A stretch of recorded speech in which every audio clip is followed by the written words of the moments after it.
What's up, everybody, and welcome to Plantstrong Live. My name is Corey, and with me, as always, I have New York Times bestselling author and founder of Plantstrong and Plantstrong Foods, Rip Esselstyn. How you doing, Rip? I'm great. Hey, Sue. Hey, Connie. Hey, Karen. Letting us know where they're watching us from. Some people are on YouTube. Some people are on Facebook.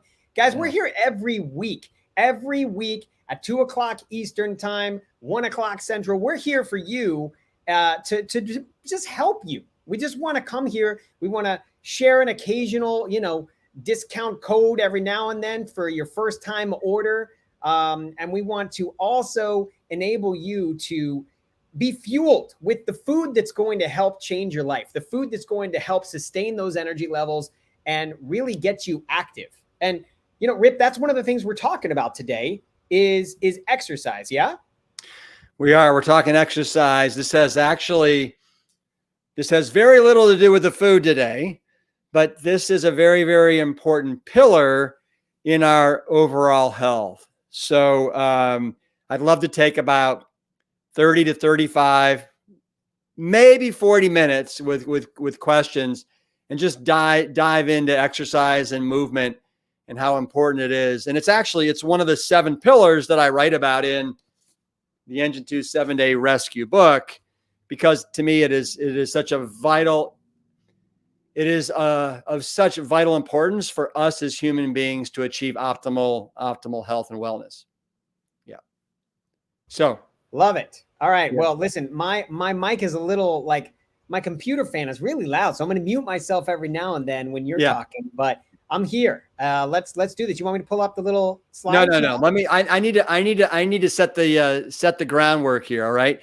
So I want you to know there's no tricks, there's no tips, there's no hacks here. Maybe some tips, but no tricks, no hacks when it comes to exercise and movement. You just have to find something that works for you. And there's so many people in today's culture, in today's era, that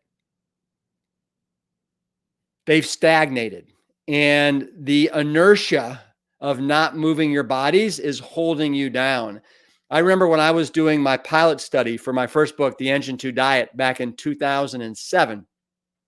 I had 62 people that agreed to do this 28-day challenge. And one of the requirements was I wanted them to move for just like 15 to 20 minutes a day. And I had this one woman, her name was Diane, and she said, "Rip, the thought of exercise just makes me want to take a nap." So she had become so kind of like disconnected and disassociated with her body in that way. I'm sure this is a name that every one of us has heard of, but back in the 50s and 60s, he was an absolute fitness guru. His name was Jack LaLanne, right? He lived to be in his mid-90s. He was a very, very staunch vegetarian. But he had a saying, and it went something like, when you eat the right foods, this is king or queen, right? I don't really care which.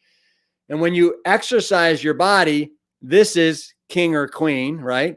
And then you combine the two, right? So a plant strong way of eating and movement. And what do you have, Corey? You have a health kingdom, right? A health kingdom, the kingdom of health. The kingdom of health.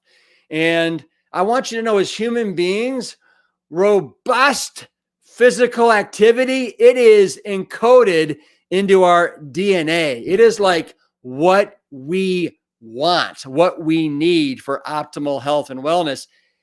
However, what has got us down right now in 2022 is we sit like we are professional sitters. And sitting has become, and I'm sure you've all heard this, it's become the new smoking.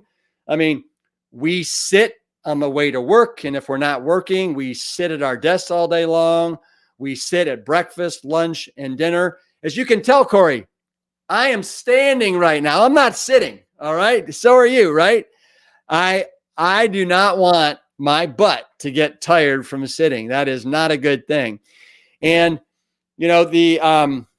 the only time it seems that we're on our feet these days is when we're looking for a new place to sit.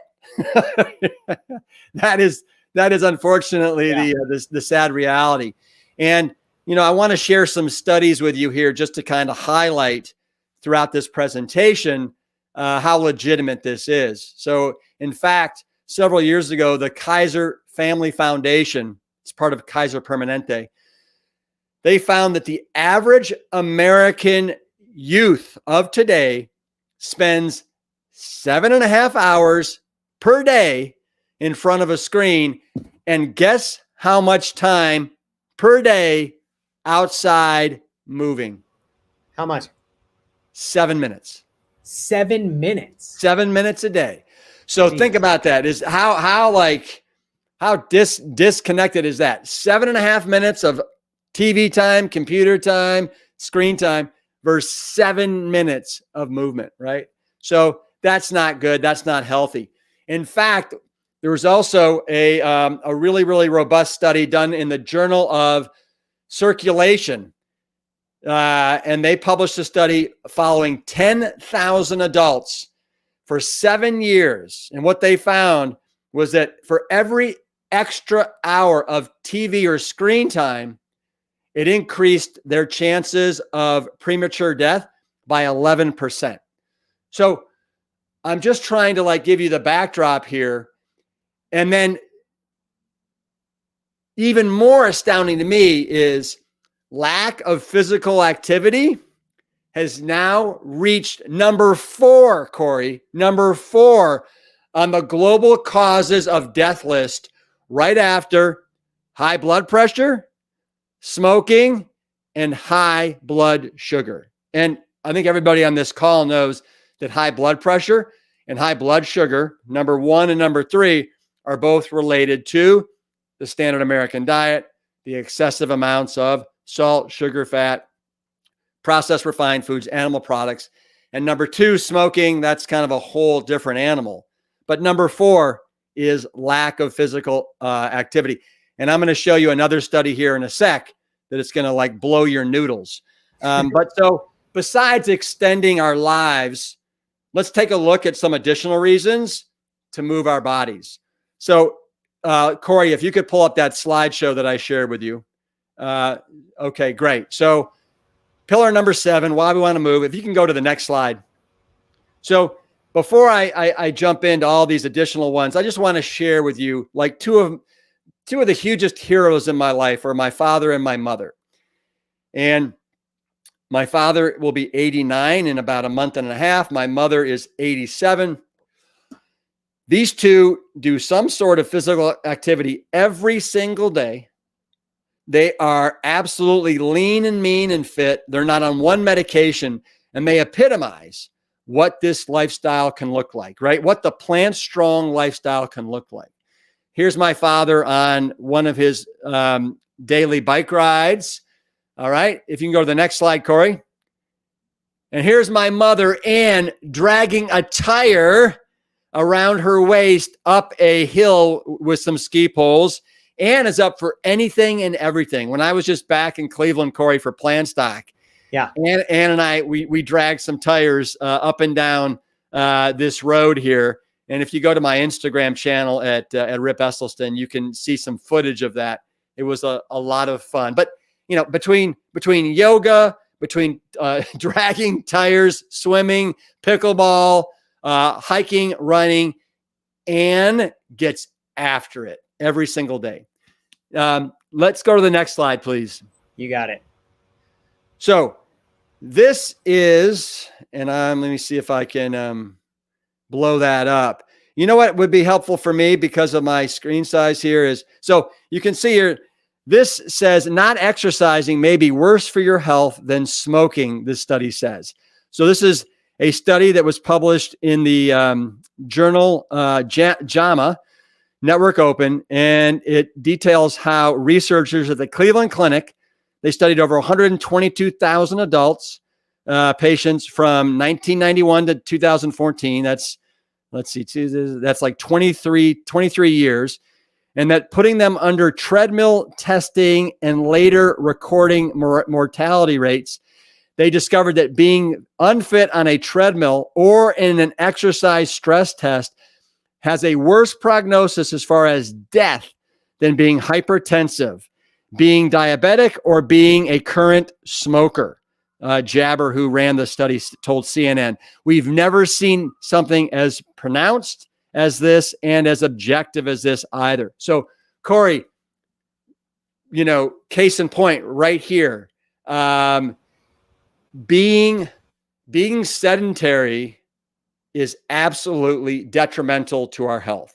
So let's go through all the great benefits that exercise has. And you're probably going to notice here, I'm just going to say it. What I don't have on the list is losing weight. And that is because, for the most part, the best way for us to lose weight is by eating a whole food, plant-strong diet like we talked about last week. We're consuming foods that are calorie light, nutrient dense, high in water and fiber. This is the ultimate way to do it. It's not by eating less and exercising more. That's a flawed system. All right, let's go to point number 1. All right, it is an absolute mood enhancer like no other. Let's lift weights and go out for a run to lift our spirits. There literally, Corey, I don't believe is a better mood enhancer or antidepressant on the planet. Tell me, what do you do? Do you do something every day? I do. So typically I wake up and I have a glass of water with a squeeze of lemon. It's the first thing I do, but then I immediately jump in the pool and I will swim. After I'm done swimming, I will do some very light mobility exercises and some strength training with my tension bands, my strength bands. And that's on a day that I don't go to the gym. If I go to the gym for hypertrophy training, then I'll do that like two or 3 days a week. But mostly it's wake up and move immediately in the morning. Yep. Well, so you move those bodies, right? And our body produces these wonderful, happy hormones called endorphins and serotonin. And you do not want to deprive yourself of this luxury. And it's absolutely free for the taking. And I can tell you, I've got 3 kids, an 8-year-old, a 13-year-old daughter, and a 15-year-old son. My 8-year-old's a daughter. And then my wife, Jill. And each and every one of us has to move for at least 30 minutes a day. In our house, we say we're getting our oogies out. We got our oogies out. We get all of our happy endorphins in, and there's nothing quite like it. And I like to say, Corey, that when I don't get to exercise, which is very infrequently, I have a good day. When I get to exercise, I have a great day. Nice. So I would encourage all of you to love it. And literally, even if it's just 10 minutes, can have a profound effect on your mood. So that's number 1. If you can go to the next slide. So number 2 is it improves our brain. So in addition to our muscles, movement works out our big mental muscle, our brains, because what happens is all of this oxygen-rich blood flows into our brains and increases the size and the effectiveness of our hippocampus. And the hippocampus is absolutely crucial, and it's the center for our emotions, our memory, and our nervous system. And it also, by exercising, we're also reducing insulin resistance, which a lot of us have these days, along with type 2 diabetes. We're reducing inflammation, and we're releasing these chemicals called growth factors. In fact, I want to read you this quote, and it's by John Rayleigh. He is a very renowned Harvard Medical School psychiatrist, and he says, exercise is the single best thing that you can do for your brain in terms of mood, memory, and learning, even if it's just 10 minutes a day. So wow. Our brains need to be flushed out. They need to be restored, just like our muscles do. Do not deprive your brains of exercise. You can flourish with exercise. And it's true. Like, I find that once I've exercised, my memory, my just the way all my synapses seem to be firing, everything is just more effective and more efficient. Wow. So, yeah. So let's go on now to the immune system. All right. Fantastic. So, forever, I was a full-time triathlete. I exercised, literally 2 to 4 hours a day. And one of the things, in addition to eating Plant Strong, and one of the things that I think really gave me an edge is, in addition, when I combine the two, eating this way and exercising every day, I almost very rarely got sick. And that was like crucial as far as trying to be a professional athlete and trying to always improve and up your game. Right. And, the adage, out with the old and in with the new. Well, keep in mind that we as human beings, there's about 37 trillion cells that make up our bodies.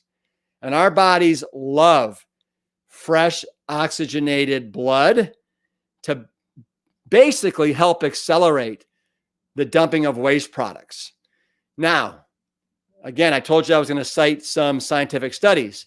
The British Journal of Sports Medicine came out with a study that showed that just 6 minutes of exercise can increase levels of infection-fighting immune cells circulating in our blood by 50%. So that's why I say, even if it's just 10 minutes, right? Here, 6 minutes of exercise can increase your circulating immune cells, right, that fight infection by 50%. So that is incredibly powerful. And I like to say that, I've been eating this way. I've been exercising regularly. I feel like I have an immune system like a Canadian moose, right? I mean, I very, very rarely get sick. I mean, literally, the last time I was sick, Corey, in probably 5 years, I got COVID. COVID. I had it for 2.5 days, and then I was absolutely, fine, lickety split. Amazing. Yeah. So let's go on to the next point. Yep. And I want to let you guys know, we see a couple questions coming in. We'll be happy to answer those questions right at the end. Okay. So stick with us. So increases your appetite. So for anybody that's out there that's just beginning your journey and you're starting to wean your taste buds off the excessive amounts of salt, sugar, and fat that are in, let's just say, the standard American diet. The beautiful thing about exercise, when you're just starting to eat these really, really clean foods that are not loaded with excessive amounts of salt, sugar, and fat, is it will increase your appetite and make these foods much more appealing for you. So, you'll get back from a 40-minute, let's just say moderate, easy jog. And now all of a sudden you're making that brown rice and black beans extravaganza with the chopped up red bell peppers, the green onions, the water chestnuts, a little bit of salsa, and low sodium Bragg's tamari or something like that. And I'm telling you, you're going to dive in and it's going to taste like the best thing you've ever had. The same thing in the mornings with your steel cut oatmeal with blueberries and bananas and raspberries and chia seeds. This stuff is going to absolutely hit the spot. So exercise also will help with that. Again, if for some reason or other you're feeling like, you know what, this food just ain't cutting it. It's just not doing it. It tastes like cardboard. Well, that's because you are so used to the adulterated, hyper palatable food that you've been basically, eating for decades. So, give yourself a fighting chance and go out and exercise and then start eating this way. Love it. Next slide, Corey. So bone health. Right now in this country, Corey, we have roughly 54 million Americans that are suffering from low bone density and some form of either osteoporosis or osteopenia. And the irony here is that we consume more calcium than just about any other country on the planet. And yes, yet we have the highest incidence of osteoporosis and bone fractures. And so I'm going to go back to what we said in the very, very beginning here in a second. But before we do, I'm going to say there's a myriad of factors that are going on here that are creating this low bone density in this culture.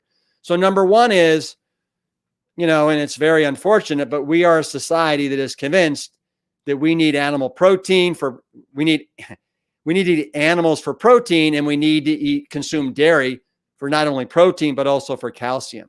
And there's much better, safer, more effective ways of getting A, our protein, and B, our calcium. And so what happens is when we're consuming animal proteins that are high in the sulfuric containing amino acids, it puts our body into a state of kind of acidosis. And the best way for our bodies to neutralize out that acid state is by drawing out calcium from our bones. And calcium is a fantastic buffering agent to basically neutralize that acid level.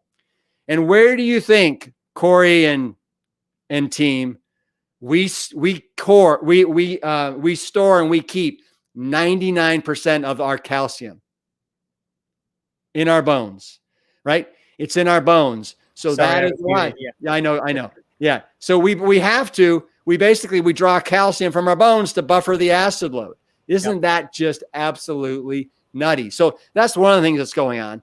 Another thing that's going on is we have all this excessive sugar, and excessive sugar actually draws calcium from our bones. And the same thing with salt. All right. All that excessive salt. We haven't really talked about salt yet, but I want you to know that most Americans are consuming between 3,500 to 5,000 milligrams of sodium a day. And according to the Institute of Medicine, it should be more like 1,500. So many of us are 2 to 3xing the amount of sodium, and that excessive sodium also draws calcium from our bones. Of course, and I hope everybody on this call gets this, smoking is absolutely deleterious to our bones. And then lastly, I'm going to go back. This is the number one thing. The number one thing that we all can do is get off our butts and move our bodies. I think everybody on this call knows that if you don't use it, you'll lose it. That's what happens with our muscles. When our muscles, they atrophy, they basically shrink and go away when we're not utilizing them. Same thing with our bones. When we're not stressing our bones become weak. So think of our bones just like big, wonderful trees, or our muscles. They need to be stressed. And the best stressor, believe it or not, is some sort of weight-bearing activity. So swimming, biking, that's really not going to cut it as far as getting your bones healthy. We like actually, ideally, hiking. My father actually suggests going on Amazon, getting a 25 or 35 pound weight vest and actually wearing it around your house, right? For, 15 to 30 minutes at a time. So that's something to think about. But bone health, there's an easy solution, and it's never too late. It's never too late to actually reverse course and increase your bone density and prevent osteoporosis. All right, let's go to number 6 there, Corey. It's a huge tip that you just dropped, like from your dad, like a weight vest. We glazed over that, but I would never think that would help. That's incredible. Yep. And so next is energy. So, so many of us these days are absolutely feeling gassed. We're feeling gassed when we wake up in the morning. We're feeling gassed when we get home at night, Corey. And I want you to remember this saying: if you're feeling gassed, press on the gas. Do everything you can to get your butt out that door, on that treadmill, on that bike, go on that walk with your dog, get out into the garden, but move, these insanely amazing bodies that we have been gifted with. The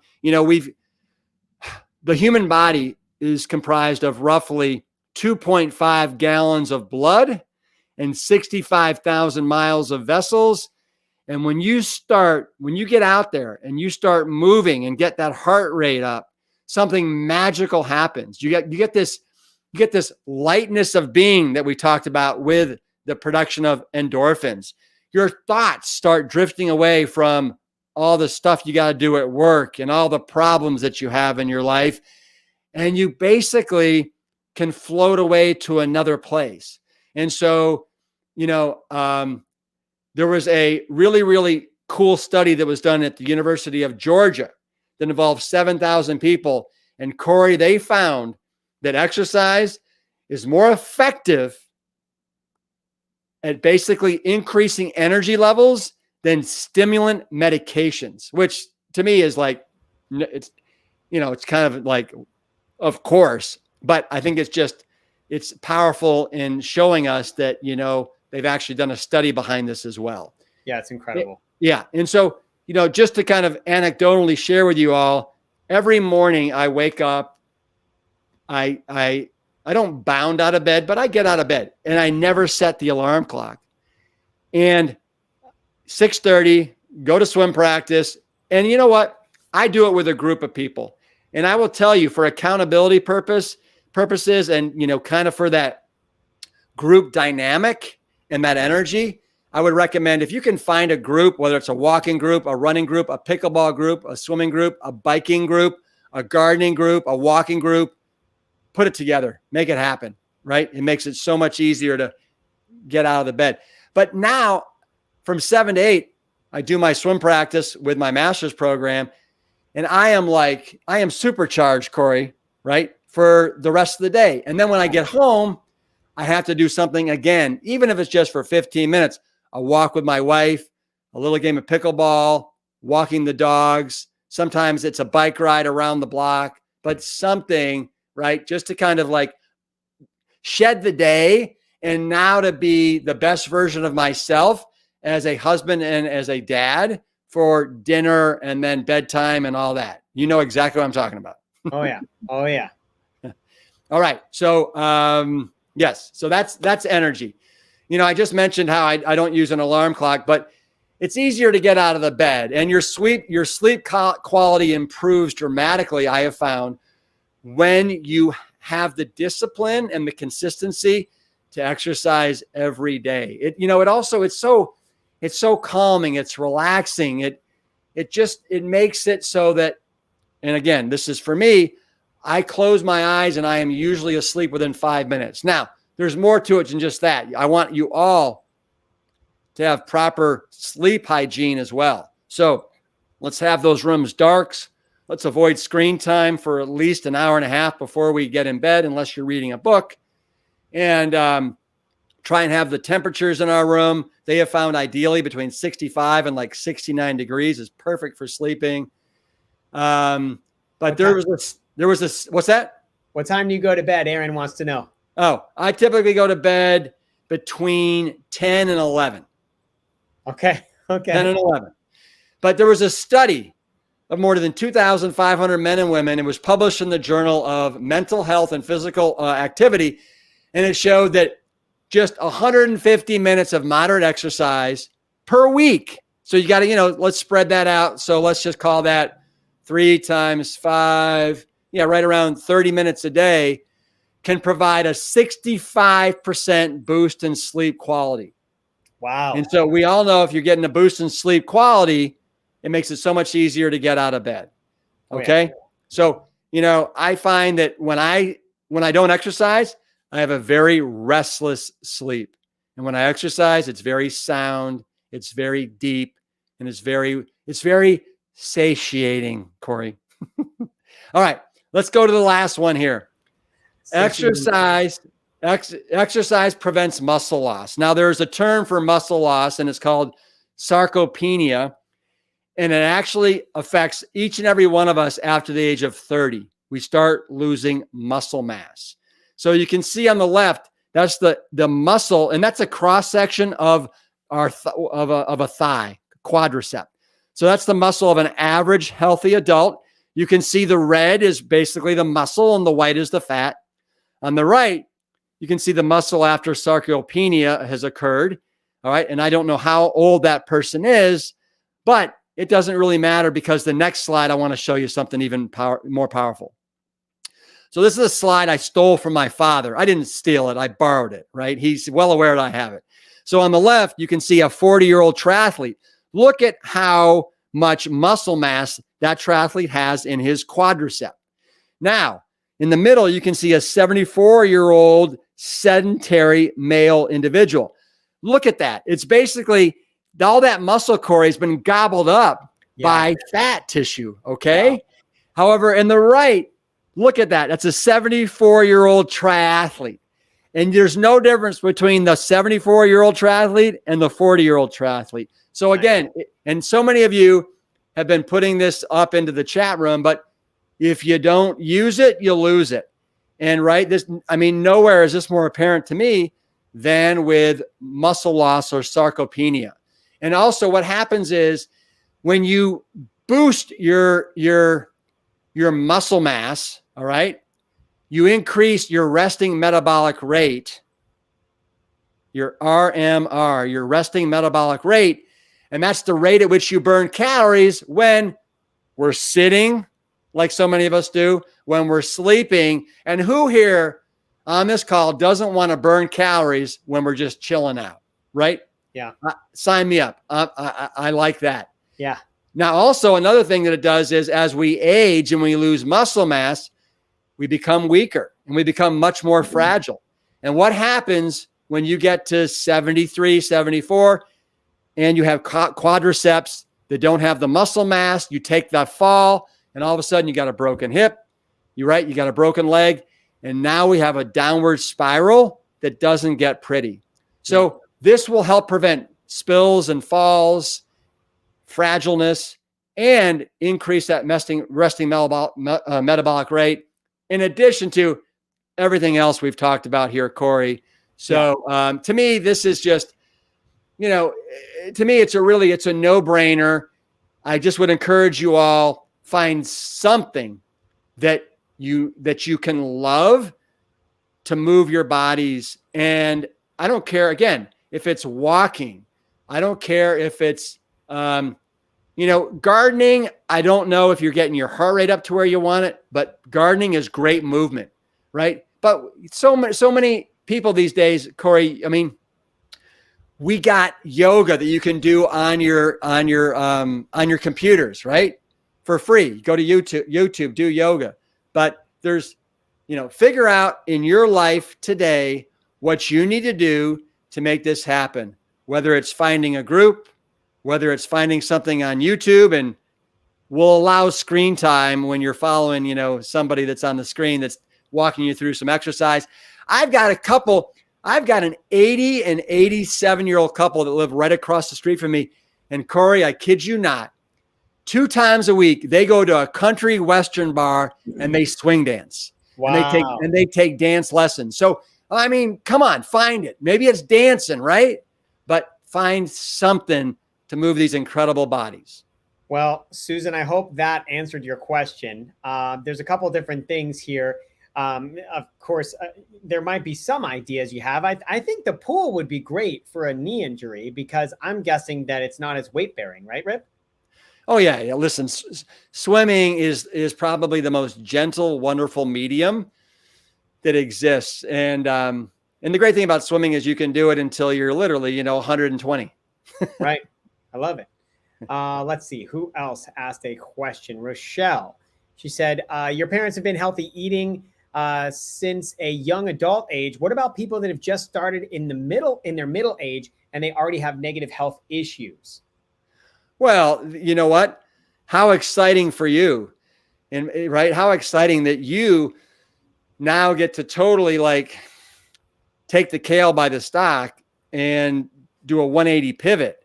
And in my opinion, jump in and let's do everything. Let's look at this as we're going to completely rejigger in a very holistic manner the way in which we've been living. So let's start right with the food, and let's make sure we're doing the food right. And in addition, let's add exercise. Again, any kind of movement. And I will tell you that it doesn't matter how late you start, Corey, and everybody, it's never too late to absolutely crush this thing. Corey, my dad's patients, some of them that were in their 70s and 80s, I mean, they were on cardiac disability, stuck in wheelchairs. Yeah. And within about a year and a half, they're out of their wheelchairs. They're walking the mall. They're dancing. They're playing tennis. So again, I don't care when you start. It's never too late. Yeah. Brilliant. A couple other questions coming in. Guys, we see them. We're going to get to you. Promise. Let's see. Oh, this is an easy one. Yes, Karen. Right after it's over, it's available for replay. It lives on our Facebook page and our YouTube page, so you can see it anytime you want.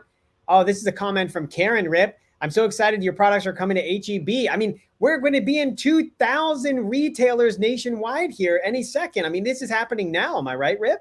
Well, no, not 2,000. Actually, we're going to be in 3,000 different doors. Okay. We're going to be we'll probably be in about, including like the Ma and Pa natural stores, probably pushing about 75 different retail outlets. Yeah. Amazing. I did mean door. I meant doors, but yeah. Whatever.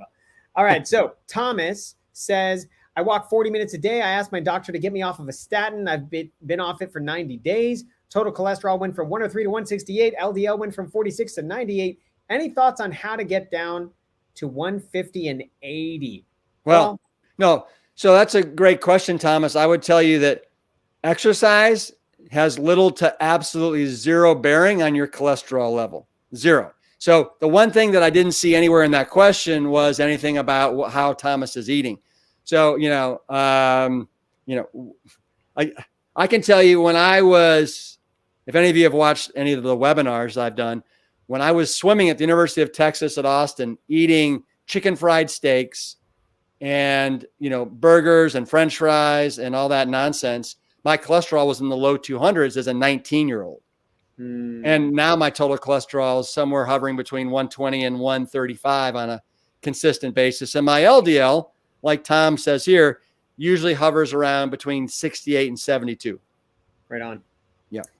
Incredible. Hey, Rip, I know of well, never mind. I'll ask you this offline. Okay. I have a place where you can get your blood work done that it doesn't matter. Is it okay to mention resources like that? You don't. Well, no. If anybody wants their blood work done, I mean, we've got it, right? We've got a very, very special relationship with Request a Test. So all you want to do is go to plantstrong.com and then click on Know Your Numbers. Perfect. And then you don't need a doctor's appointment. They have an affiliation with doctors all over the country. And you go into a lab, whether it's clinical pathology laboratories or LabCorp. And this is a venous draw, so it's very legit. And we have a package right now, I believe it is it's a complete lipid panel, total cholesterol, LDL, HDL, triglycerides, for I think it's $32. Huge. I'm so glad. That's what I wanted to mention. This is great. So perfect. Is Himalayan salt okay? Is Himalayan salt okay? Well, I would just tell you, it depends. I want to know what your diet looks like in totality, but sure. Okay. Oh, this is just a nice comment from Lori. She said she's diagnosed with osteoporosis. She uses a weighted vest, and that's awesome. Good for you. Awesome. Yeah. Marilyn.